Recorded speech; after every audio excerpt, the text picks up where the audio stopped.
Today's I daf, get yeah. Today's daf be'ezras Hashem is daf Chof Tes Masechta Nedarim, and we will begin on daf Chof Ches Amid Beis. And this is we're going to discuss what it says in the Mishnah. The Mishnah says right over here on the bottom of Chof Ches Amid Aleph. We mentioned this yesterday. If a person says Harei Nitias Ha'elu Carbon Achi Yikatsutsu, he says that these little trees should have a kedusha of a carbon until they are cut down. Okay? Or let's say he says this talus should be like a kedusha of a carbon until it gets burned. Very funny statement he said. So the Mishnah said, Ein lehem pidyon, you can't redeem it. What does this mean? So we know that in Hegdish, there are two types of Hegdish. A person could donate his car to the Beis HaMikdash or a watch to the Beis HaMikdash. What are they going to do with a watch or a car? So technically, you're donating the value of that watch, the value of that car. So that's called Kedushas Damim. Ideally, is if you said that, you would transfer the Kedusha that you had on the car onto money and send the money to the Beis HaMikdash. Okay? So that's called Kedushas Damim. Now, there's another type of Kedusha, there's another type of Kedusha called Kedushas Haguf. And hi, Louis, we just began. Louis, I can't see. So Kedushas Haguf means that you actually said this animal, this little sheep should be a carbon. So then it's called Kedushas Guf. The body of the animal becomes kedushadik. You can't just redeem it. You have to take that animal and sacrifice it in the Beis HaMikdash. And in fact, if you violate and use that animal for profane purposes, it's a big deal. It's a big avera, and you chayav a carbon mi'ila on that. So it's a very severe kedusha when you consecrate an animal, that it should be a carbon. The animal itself should be sacrificed. So let's discuss what happened in the Mishnah. Man said that my trees should be a carbon. Now, obviously, you can't sacrifice a tree in the Beis HaMikdash. That's not what he meant. What he meant was that it should be Kedushas Damim. The value of the tree should be holy, and therefore, technically, what he's supposed to do is transfer the value of the tree onto money and send it to the Beis HaMikdash. But he said, Ad shi yikatsutsu, the kedusha of the tree should be only until I chop the tree down. What did he mean by that? That the kedusha of the tree should be up until he chops it down. So the Mishnah said, Ein lehem pidyon, you can't redeem that tree. That means as long as the tree is standing, the tree is holy. And you can't transfer the value of the tree onto money, because he said, I want it to be holy. And probably he meant it means it should forever remain holy. And therefore, you cannot transfer that money you can't transfer the value of the tree onto money. That's what the Mishnah says. So I don't know what Hegdish is going to do with a tree that that in your backyard that you said it's holy and you can't transfer it onto money. So let's see what it means. So the Gemara asks, well, four lines from the bottom of Chof Ches Amid Beis. Harei Nutilas Elu Carbon. So the Gemara asks, Ula Oilam, is this situation going to last forever? Which means, are you never going to be able to transfer the value of the tree onto money? So, and he said, if you look at his language, the donor said, I want it always to be Hegdish until I chop the tree down, until it gets chopped down. What happens after it gets chopped down? So that's the machlekes between Bar Pada and Ula. Amar Bar Pada, the son of Pada, we don't even know his name, odd name. He said, Bar Pada said that as long as you did not cut the tree down, pardon, even if you would redeem the tree and transfer the kedusha onto money, it would come back to be kedushadik. In other words, the transfer doesn't work. The tree always remains holy. And he repeats that same idea. Kadan, if you try to do it again to redeem it, chayzeris the kaiches, the kedusha will return onto the tree. So you gain nothing by transferring the value of the tree onto money, because what the donor said, I want this tree to forever remain holy until it cut down. Achi yikatsu. But niktitsu, but after you chop the tree down, then it's a normal kedushas damim. Hoiden pamachas. Then you can redeem it one time, and then when you transfer the kedusha, that's it. The tree is yours, and you send the money to the Beis Hamikdash. So that's what Bar Pada learns. It doesn't mean that the kedusha goes away. Up until you chop the tree down, pidyon doesn't work. You can't redeem the tree. It'll always remain holy. It will be the Beis Hamikdash's tree in your backyard. But once the tree gets chopped down, then you could redeem the value of the tree onto money, and then you can send the money, or you could send the money to the Beis Hamikdash, because basically you're transferring the kedusha on the tree onto your money, and the chopped down tree remains yours, and the money you send to the Beis Hamikdash. So that's part by part. Then it seems to make sense. But look what Ula says. Ula says, "Kevan sheniktatsu shuv ein poida." Wow! As soon as you cut it down, that means there's no reason to do redemption. In other words, the kedusha disappears. Basically, if you look at the language of the person, he says, "I want this tree to be holy as a carbon until I chop it down. But once I chop it down, I want the kedusha to go away and disappear. So it shouldn't belong to the Beis Hamikdash anymore. So it just evaporates. Very strange thing. So you can't. Maybe Ula even agrees that you can't even redeem it until you chop it down. That's Machlekes Rishonim. But once you chop it down, Ula says, that's it. The kedusha disappears. And that's it. It's your tree. And you don't owe a Hegdish any money. Wow. So now the Gemara asks a very simple question. You see, these dafim are short, but the ideas are very deep. How is that possible for a kedusha to disappear without you doing something? Amalei Rav Hamnuna. So Rav Hamnuna said to Ula, kedusha shebehen lehechen holcha. Where did the kedusha on the tree disappear after you chopped it down? What do you mean the kedusha disappears, evaporates? Let's take another case where you're making something holy, and you have to do something in order for it to disappear. Consider this case. Ilu amal isha, man says to his wife, Hayoim at ishti. Today you're going to be my wife. Let's say Thursday you're my wife. Ulamachar, and the next day, Friday, at ishti, you're not my wife. That kedusha that I gave you should disappear.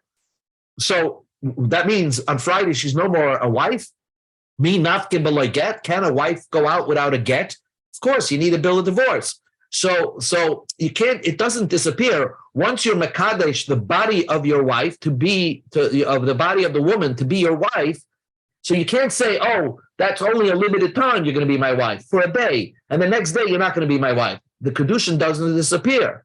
So same thing over here. How could a person say by the tree that the tree will be holy and it belongs to the Beis Hamikdash, but when I chop it down, the kedusha disappears? How is that possible? So Amalei Rava said, no, there's a huge difference between the tree donating a tree to the Beis Hamikdash and marriage. Mi komadamis, how can you compare kedushas damim when you're sanctifying the value of something, lekedushas haguf, when you're sanctifying the body of something? When a person is mekadesh his wife, he's sanctifying the body of his wife to be dedicated as his wife. And therefore, it's a kedushas haguf which cannot disappear. Kedushas haguf cannot disappear. There, you're going to need a get. Kedushas damim, but here, what you're dealing with is the tree is not holy; it's the value of the tree is holy, and therefore, Ula holds if you're mekadesh an abstract thing, the abstract part of an item, which is the value of the item, but not the item itself. It can disappear for nothing. And therefore, if you limited the time that it should be holy and then said after that point of time, it's not holy, it will disappear. So same thing over here, when you limited the time that up until you chop the tree down, it's holy, and then afterwards it's not holy, it can disappear. Kedushas haguf. But if you sanctify the body of something, now let's give an example by something for the Beis Hamikdash. If I sanctify an animal to be brought as a sacrifice in the Beis Hamikdash, so the body of the animal, this sheep, needs to be brought as a sacrifice. It cannot be redeemed. So then, loy paka b'chdi, that cannot disappear out of nothing, a thin air. I can't say that this animal should be, let's say, a carbon for a period of time and then not be a carbon. No, there, since you mekadesh the goof of the carbon, it cannot disappear. That's how Rav explained the difference between our case and the case of the woman being his wife for just a day. Amalei Abaya. So Abaya asked the question. If Rabbi said, even by a carbon, you're telling me that if you sanctify the body of a carbon, it will not disappear by without anything? Abaya agrees a woman cannot walk out of a marriage without a divorce. That's given. But Abaya is trying to show from a brisa that when it comes to karbanos, when you're dedicating and sanctifying an animal to be a carbon, he says that kedusha can disappear without you doing something. Where do you see that? V'hatanya, Abaya has a proof. There's a brisa that says shor zeh oila kol lamed yom. This shor should be a carbon oila for 30 days. And then he says after 30 days, it should be a shlomim. Now, the difference between a carbon oila and a carbon shlom is huge. A carbon oila is an animal that you have to burn the whole animal onto the Beis Hamikdash, on the Mizbeach, and nothing belongs to the owner. A shlomim is a lower type of kedusha, and therefore you just burn the amerin, some of the insides on top of the Mizbeach, but the meat of the animal, some is gifted to the Kohen, and some you take home. So that's called kachin kalim, and you eat that meat not in the Beis Hamikdash, but you can eat the meat somewhere in Jerusalem. So he said that this animal, this ox, should be an oil for 30 days. 30 days, it should be a carbon oil, totally burnt on the Mizbeach. But if it survives 30 days, after 30 days, if I didn't do anything with this ox, I wanted to turn into a shlomim. So this ox is a kedusha saguf.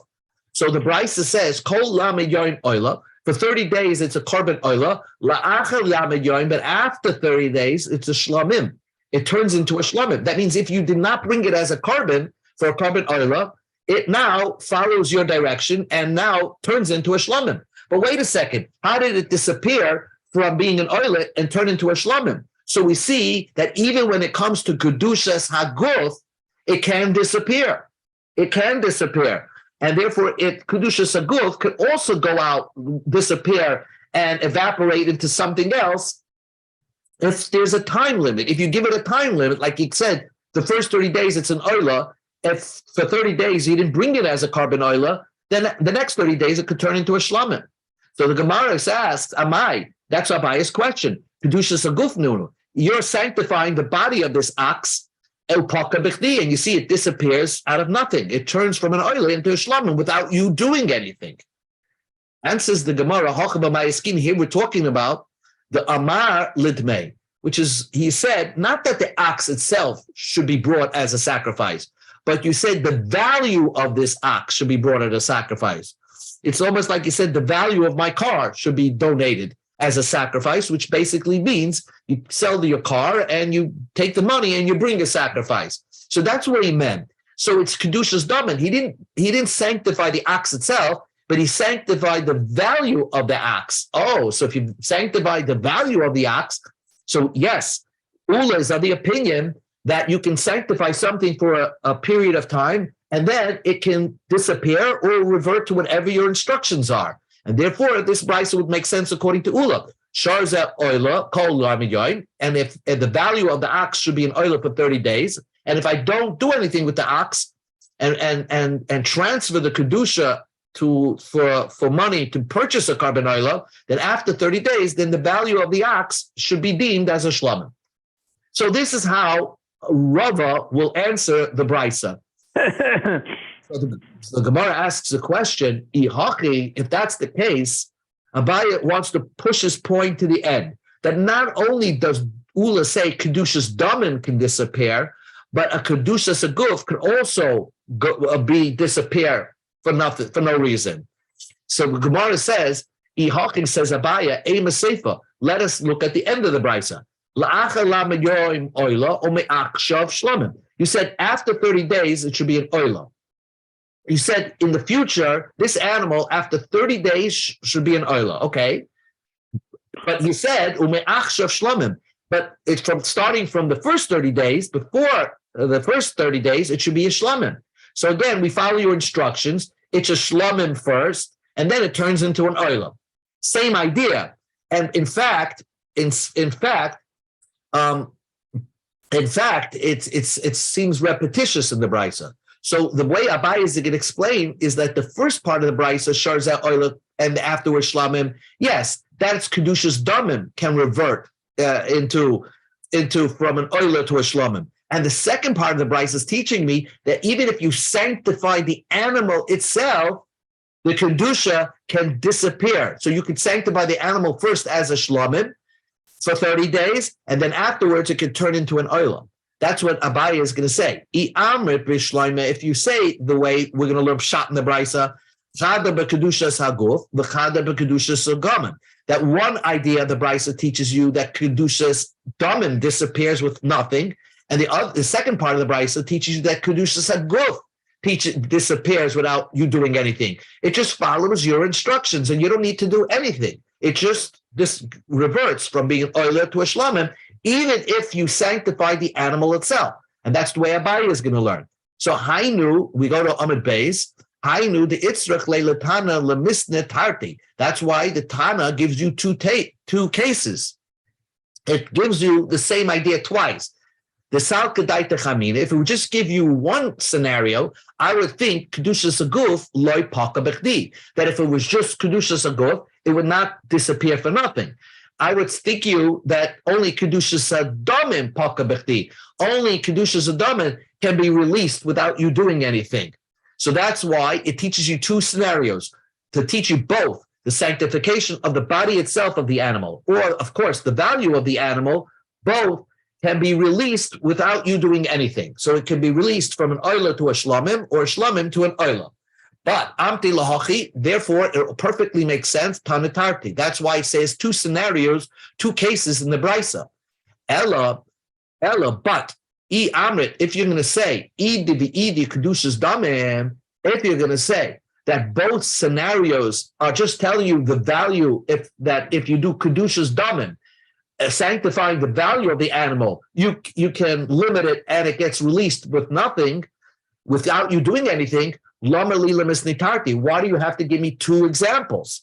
Hashtra, in the first example, it's telling me it goes from an oila to a shlamim. You said it should be an oila for the first 30 days, and then for the next 30 days, it should be a shlamim. Kedusha chamura, kedusha kala, from a severe kedusha, it can revert to a light kedusha paka. It gets released. So that is a big chiddush.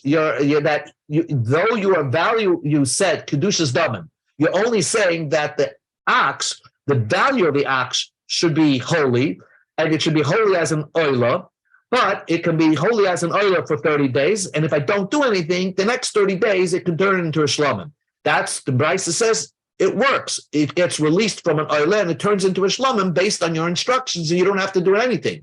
So certainly it would work in the opposite case, kedusha kala, turning it from a light kedusha, from a shlamim, kedusha chamura, to turning it after 30 days into an oila to a severe kedusha. Srich l'meima, does it have to say it? So what Abaya just did over here is tell you that Ula is very extreme. That not only, and we can leave it like that, not only does kedushas damim, when you sanctify an item like a tree, a car, you can sanctify it for a period of time, and then afterwards the kedusha can disappear. But furthermore, even if I sanctified an animal, and I said this animal, this sheep, should be brought as a sacrifice for a carbon oila, and I'm saying that it should be only holy for 30 days, we will follow your instructions and say only for 30 days. And if you did not bring it as a sacrifice during the first 30 days, that's it. Then the kedusha of that animal will disappear. That's how Ula will learn. Nevertheless, that's where the Gemara ends it. But we still have a brisa that says that kedusha can disappear for nothing without you having to redeem it. Lema to have a tiyufta the parpada. Wow, this brisa should be the refutation of barpada. The Amar, he says, loy paka kedusha bechdi, that kedusha cannot disappear for nothing. Now, the reason why the Gemara built this whole thing up, because really, barpada, if you just have the first part of the brisa, let's go back to the first part of the brisa. It's not such a question about against parpada. Because what is the first brisa part of the brisa said? Shor zeh oila kol lamed yom. The shor should be an oila for 30 days. La'achar lamed yom shlomin. And after 30 days, it should be a shlomin. Very simple answer to that.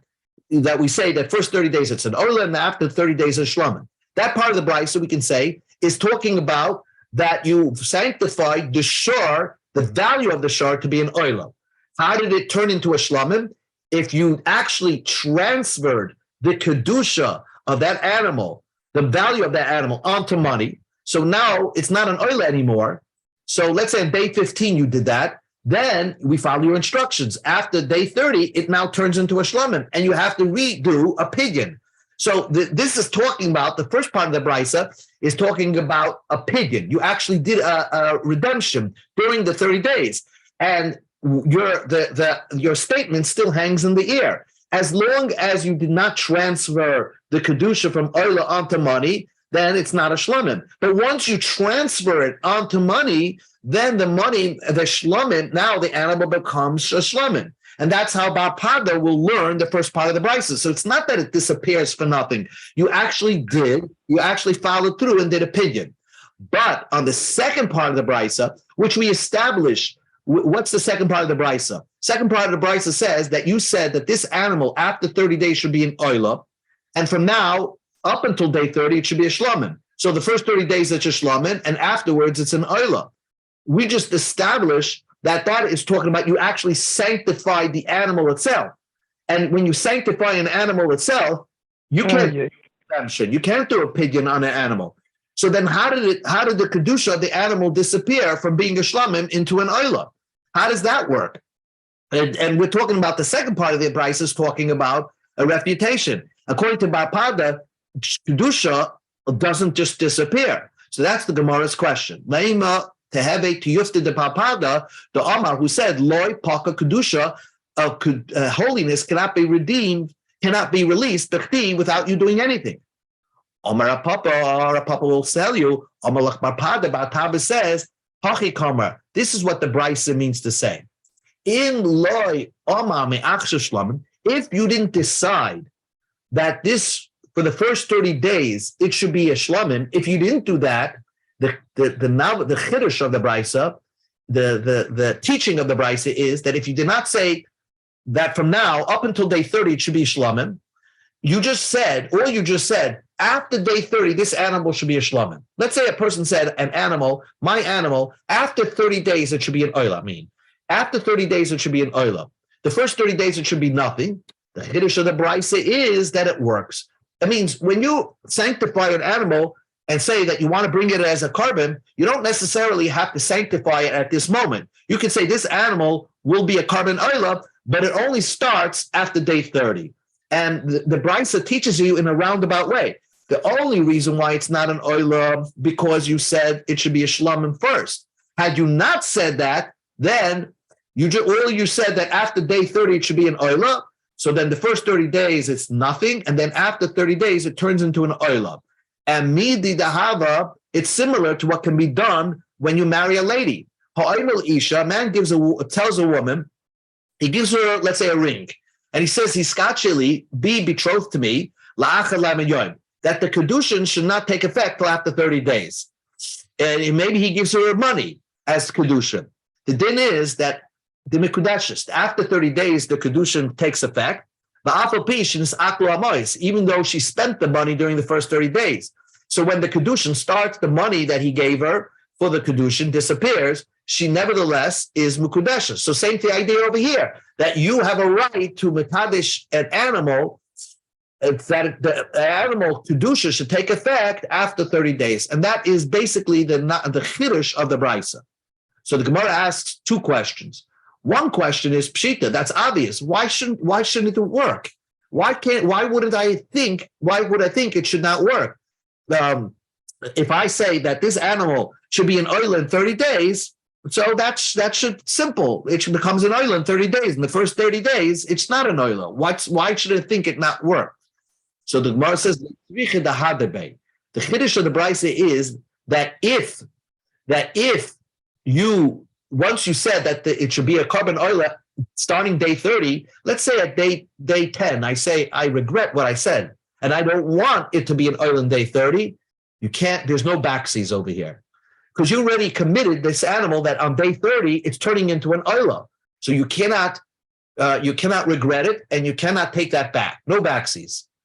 So that is the novelty of the brisa, that although the kedusha takes effect at day 30, but up until day 30, even though it's not a holy animal, you cannot take back your words. So the Gemara says two questions. One question is it's very good according to the opinion that says there's no backsies. Once you say something, you cannot take it back. There is an opinion that says you could take it back. Now, what is that machlokes? That is not the machlokes over here. What happens in this case? If a man says to a woman, be mekudeshes to me after 30 days. And so she agreed to it. She said, I'm going to be your wife starting from day number 30. But there's an opinion that holds that she can't, let's say, she says, I regret what I said, she says, and now she gets betrothed to somebody else. She takes kedushin from somebody else. So according to Rish Lakish, which is the opinion, Ein Chazeres, means she cannot retract from what she said. She agreed that she's going to be betrothed to this person after day 30. She cannot go accept the kedushin from somebody else and retract what she committed to. So once she's committed, even though the kedushin will only take effect after day number 30, so still she's no backsies. So if she accepts kedushin from somebody else, she's not mekudeshes, and she doesn't need to get from the second guy. So that makes perfectly sense. Same thing over here. Once you committed, this animal should be a carbon oil starting from day 30. You cannot take it back. But according to the opinion that holds, according to the opinion that you could take it back. In other words, if you commit to something, you could take it back. So the woman, she committed, she's going to be betrothed after day 30. She can retract her statement and take kedushin from somebody else, decide to marry somebody else. So same thing over here. What's the novelty? If he's saying that the kedushin of this animal should be a carbon oiler after day 30, you could take it back. You could retract your words. So what is the novelty of the brisa? What is the brisa teaching me that you can't? According to an opinion by Rabbi Yochanan, when you're mekadesh a lady, she could retract as long as the kedushin didn't start. So presumably the same thing when you sanctify an animal to be a carbon, you presumably also could take it back. Answers the Gemara, no. Even if you agree that you could retract your words, the woman could retract her words when it comes to kedushin, but here it's different. And here the Gemara is going to tell you a klal, and this is the klal we'll end with. The klal is that when you commit something to be sanctified to the Beis Hamikdash, even though you're saying verbally that the sanctification should take effect after day 30, it really, Beis Din acquires the transfer from now. So it's almost as if the animal in practice doesn't become holy till day number 30, but the transfer happens right away. So it's like it's almost recorded on the Beis Hamikdash's books that this animal is a holy animal, although the animal itself will not be holy until after day 30. And that's the rule that we say all over many places in Shas, the amirosei legvoya. When you commit something to heaven, to the Beis Hamikdash, is kimisirosei lehedid. It's like a transfer to a plain person. When people transfer something, transfer ownership right now, and they make a kinyan, They transfer ownership from one person to the next. It takes effect right now. A commitment in the future that you're going to give something to the Beis Hamikdash is the transfer happens on the books of Hekdesh as of this moment. So therefore, that is the Chiddush of the Brisa, that once you commit that you're going to give this animal for an oila after 30 days, that's a commitment that starts right now, basically. The transfer happened on the books of Hekdesh as right now, even though the animal in practice will not be holy until after day 30. So that's the end of the daf. Just the point that you walk away from this daf. The daf said a basic machlokes between bar pada and ula, and it's a fantastic machlokes. The fantastic machlokes is whether you can mekadesh something up to a period of time.